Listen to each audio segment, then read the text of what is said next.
Philippines, nagbili kami ng salad guys for New Year's Eve. Tapos nag-stop kami dito.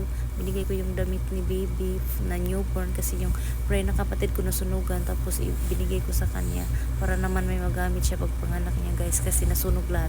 So ayan, yung mama namin on the spot talaga tumawag na nandun na daw sila sa Cordoba magpasundo guys. So ikan sila sa Bohol guys. So sinundo namin, nagmamadali talaga kami guys. Ayan, nagugutom kay sila guys. Yan, kumakain yan. Binilan ko ng manok.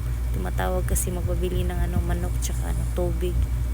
So alam mo na, Pilipino tayo, so rice is life. Yan, nagdala ng rice cooker guys.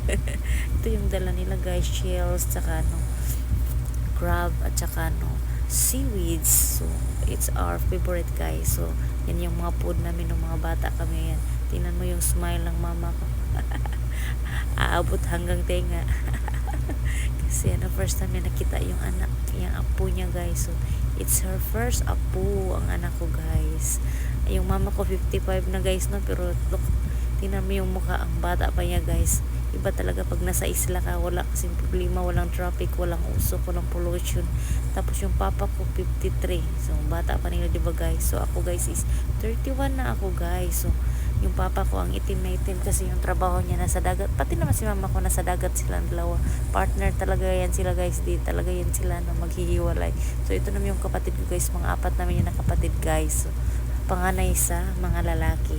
So nag-operate naman yung anak ko guys. So si Apam na pinatira na ng Red Horse guys. Ayan, nagsumayaw-sayaw na guys. Wala na yung hiya pag nalasing na siya guys. Sumasayaw na yan. Tapos ayan, nag-juki pa. Alam mo ba kung ano kinanta ni Apam guys? Yung kanta ni Miss Rachel sa YouTube na para sa anak ko guys. Yun lang yung alam niya na kanta. Pero pinipilit talaga yan. Pero ayaw niya talaga yung kumanta guys. Kasi wala daw siyang talent sa mga ganyan. So nag-request siya, sige kakanta ako. Pero yung kantahin ko yung song ng bibi namin.